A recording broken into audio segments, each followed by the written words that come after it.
C'est tôt dans la nuit de mardi à mercredi qu'a débuté l'opération israélienne. Bulldozers défonçant les artères principales, frappes et colonnes de blindés ont fait se cloîtrer chez eux les Palestiniens de Cisjordanie occupés. Vers 2 h du matin, l'armée a lancé un raid sur le camp avec un grand nombre de soldats à pied. Ils ont attaqué le camp à partir de différents endroits. L'armée israélienne parle d'une opération antiterroriste. Jénine, le camp de réfugiés près de Toubas et le camp de réfugiés de Tulkarem, non loin de là, ont été visés en simultané. L'armée israélienne a indiqué avoir tué plusieurs combattants palestiniens.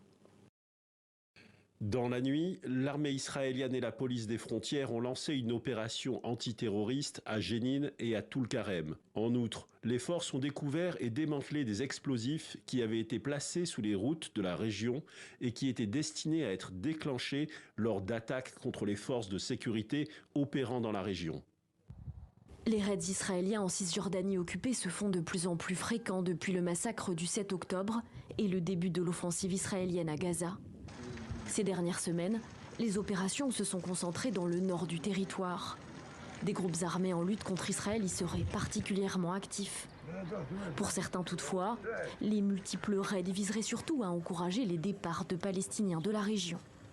Aujourd'hui, le plan sioniste ou le mouvement sioniste a commencé à créer un environnement qui dissuade les citoyens palestiniens de rester dans leur lieu de résidence, dans le but de déplacer les gens et de les chasser de leur patrie.